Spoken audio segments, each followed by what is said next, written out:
Living in a suburban neighborhood was supposed to be peaceful, but that illusion shattered the moment I encountered Karen, the self-proclaimed queen of the HOA.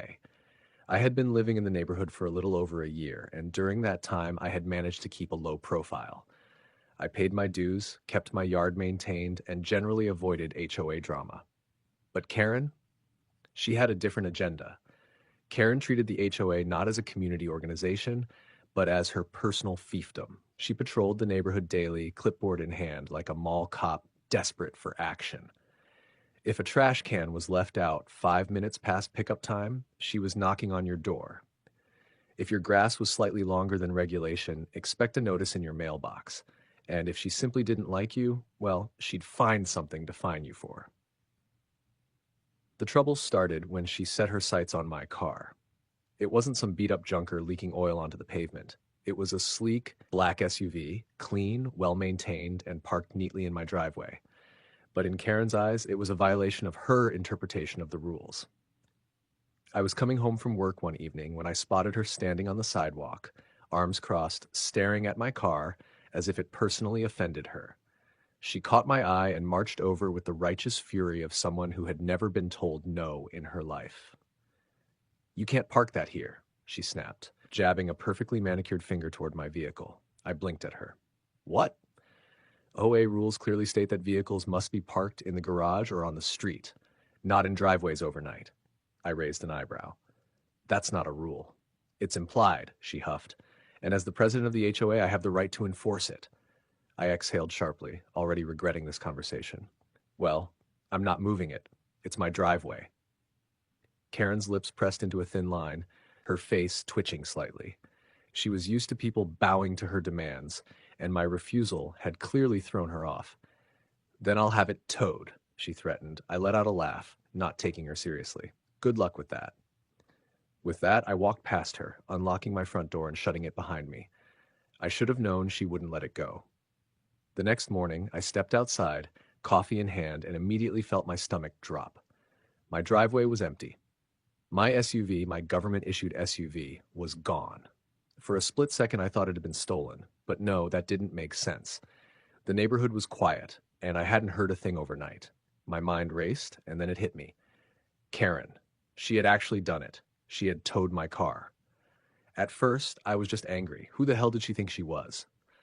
But then a much bigger problem dawned on me. This wasn't just any car. It belonged to the Federal Bureau of Investigation. Karen hadn't just towed an illegally parked vehicle. She had stolen a government vehicle, and she had absolutely no idea what kind of trouble she had just unleashed on herself. I stood in my driveway, gripping my coffee cup so tightly my knuckles turned white. My SUV was gone. Not stolen, no. I knew exactly who was responsible. Karen had actually followed through with her ridiculous threat and had my car towed. At first, my anger flared. Who did she think she was? This wasn't some beat-up old junker sitting abandoned on the curb. This was my car, parked legally in my driveway. She had absolutely no authority to touch it. But then, the realization sank in, and my frustration turned into something much worse. My car wasn't just a personal vehicle. It was an FBI-issued SUV. It had government plates. It had equipment inside that was most definitely not meant to be handled by some random tow truck driver. And now, it was off the grid. I pulled out my phone and immediately dialed the local impound lot, pacing as the line rang. "Citywide towing and impound. How can I help you?" "My vehicle was towed last night," I said, trying to keep my voice steady. "Black SUV, government plates, I need to know if it's there." There was a pause, the kind that made my gut twist. Sir, we don't have any record of a tow matching that description." I stopped pacing. "What do you mean you don't have a record? My HOA called for a tow truck last night. Where would it have gone?" "I'm not sure," the man on the other end said, now sounding nervous. "We handle most HOA requests, and I don't see anything from your neighborhood in our system." That's when the full weight of the situation hit me. Karen hadn't gone through the proper channels. She hadn't called the city-approved towing service. She had hired some random tow company. My breath came faster as my mind raced. That meant there were no official records of where my vehicle had been taken. No paperwork. No way to trace it through normal city systems. My government SUV had just been stolen thanks to some entitled neighborhood busybody. I clenched my jaw and took a deep breath before making the next call. This one wasn't to another impound lot. It was to my supervisor. It rang twice before he picked up. Yeah? Sir, we have a situation, I said, my voice clipped. My vehicle was towed last night by my HOA, but it wasn't taken to a city impound. It's missing. There was a pause. Then a low sigh. You're telling me you lost a bureau vehicle? It was towed without my authorization, I corrected quickly. I think they used a private company. I don't have a record of where it is. Jesus, my supervisor muttered. All right, sit tight. We're handling this now. He hung up, and within minutes I was back outside, pacing my driveway. I had been angry before, but now I was furious. Karen had no idea what kind of mess she had just created, and by the time this was over, she was going to regret ever messing with my car.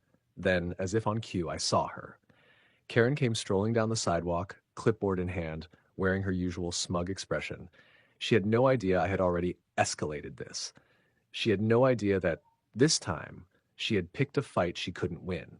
I didn't have to wait long before the cavalry arrived. Less than an hour after my call to my supervisor, 2 black SUVs rolled into the neighborhood, their tinted windows reflecting the morning sun. The moment they pulled up, I could already feel the shift in the air. The quiet, suburban street suddenly felt like the scene of an unfolding operation.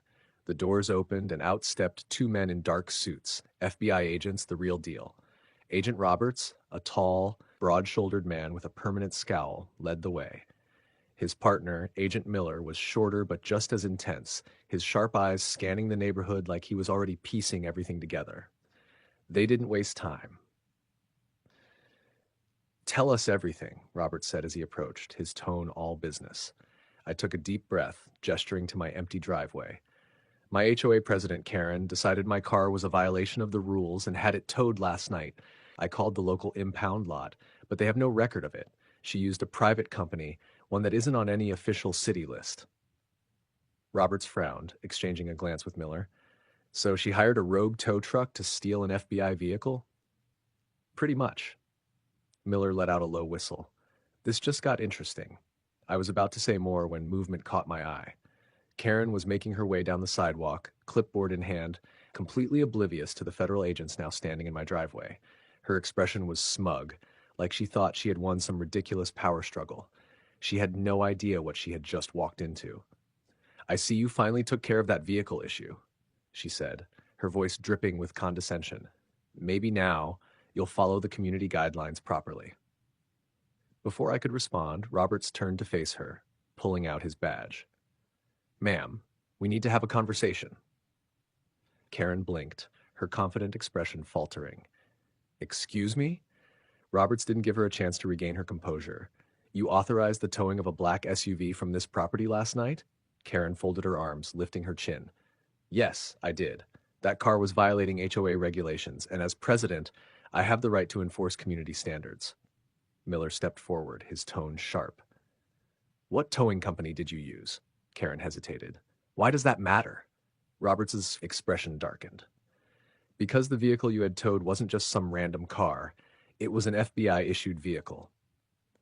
For a moment, Karen just stared at him, clearly not understanding the gravity of the situation. That's not possible, she scoffed. It didn't have any markings. It had government plates, I cut in, my patience wearing thin. You didn't notice that? Karen's face paled slightly, but she quickly shook it off. Well, if it was a government vehicle, then it shouldn't have been parked in violation of HOA rules. Miller let out a short laugh, but there was no humor in it. Lady, you just committed a felony.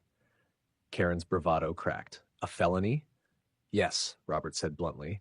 Tampering with or unlawfully removing government property. Depending on what happens next, you could be looking at serious charges. She took a step back, her eyes darting between the 2 agents. But I didn't steal it. I just had it moved. Roberts crossed his arms. Where is it now? Karen swallowed hard. I don't know. That was all I needed to hear. The situation had just gone from bad to worse. Karen stood frozen, her face going through an entire spectrum of emotions. Defiance, confusion, and then, finally, fear. She had spent so much of her life bossing people around, using her HOA title as a weapon, that she had never considered the possibility of real consequences. But now, standing in front of two very serious FBI agents, she was realizing she had just stepped into something much bigger than neighborhood disputes. I didn't steal anything, she stammered. I was just enforcing the rules. Agent Roberts exhaled sharply, pinching the bridge of his nose as if he was losing patience. Ma'am, let me explain this very clearly. You arranged for the unauthorized removal of federal property. That is a crime. Where is the car? Karen fidgeted with her clipboard, suddenly looking very small. I called a tow company, she muttered. We know that, Miller said. We need the name of the company. Karen hesitated, then finally sighed. Titan Towing. I frowned. That name wasn't familiar, and I'd checked the list of city-approved tow companies earlier. Roberts must have been thinking the same thing because he immediately turned to Miller and nodded. Miller pulled out his phone and stepped away, presumably to run a check on the company. Meanwhile, Karen was shifting from foot to foot, her confidence completely gone. Look, she said, her voice suddenly much softer. I didn't know it was an FBI car. If I had, I wouldn't have. It doesn't matter, Roberts interrupted. You had no legal authority to tow anyone's car, let alone a government vehicle. Karen paled again. I thought I did. As HOA president, I have the right to enforce parking regulations. Roberts gave her a cold stare. HOA policies do not override state or federal law. You can't just take people's property because you don't like where it's parked. At that moment, Miller returned, shaking his head. Titan Towing isn't in the system, he said. No records of an active business license. No registered lot. It's a ghost company. I felt my stomach drop. A ghost company. That meant my SUV hadn't been taken to a legitimate impound lot. It was gone. Karen's mouth opened and closed, panic settling into her features. Wait, what does that mean? Roberts turned back to her, his eyes sharp. It means you didn't just hire a tow company. You hired criminals. Karen let out a nervous laugh, like shaking her head. No, that's not possible. I found their number online. They had a website and everything. Miller scrolled through his phone. Did you actually check if the website was real? Because I just pulled it up, and it looks like it was made in 5 minutes. No contact address, no physical location, no customer reviews. Karen's breathing became shallow. She was finally realizing just how deep in trouble she was. I just wanted the car moved. Well, congratulations, I said, crossing my arms, because now it's moved somewhere and we don't know where. Roberts turned back to Karen. You need to give us everything. Phone numbers, emails, the exact time you called them. If you don't cooperate, this is only going to get worse for you. Karen, now visibly trembling, nodded rapidly. Okay, I'll tell you everything. Too late for that, I thought bitterly. The damage was already done. Karen scrambled to pull out her phone, her hands shaking so badly that she nearly dropped it. Her entire demeanor had shifted. Gone was the arrogant HOA tyrant who thought she ruled the neighborhood. Now she was just a terrified woman who had made a colossal mistake, one that could land her in serious legal trouble. I called them yesterday evening, she stammered, scrolling frantically through her call history. Here, this is the number I used. She turned the phone toward Agent Roberts, who quickly jotted it down. Miller took the number and stepped away again to run a trace while Roberts continued questioning Karen. Did they give you any kind of receipt? A confirmation email? Any paperwork at all? Karen's face went blank. No, I just called them, and they said they'd send a truck. The guy sounded professional. He told me they could remove the car within an hour, and that was it. I clenched my jaw. So, you hired a company without checking their credentials? Without making sure they were actually real? Karen flinched at my tone. I didn't think it was necessary. I just wanted that car gone. I scoffed, shaking my head. Her pettiness had led to this disaster. She didn't care about rules or community standards. She just wanted to feel powerful, and now she was paying the price. Miller returned a moment later, looking grim. The number's a burner, he said. No registered business, no records, nothing. Whoever she called, they aren't a legit company. Karen's face drained of all color. Oh my God. Robert's expression hardened. That means your vehicle could be anywhere, he said, turning to me. We're officially treating this as a stolen government asset now. I exhaled sharply. This situation had gone from Karen's petty HOA nonsense to a full-scale federal case in a matter of hours. Karen, now fully panicking, clasped her hands together. I didn't mean for this to happen. I thought.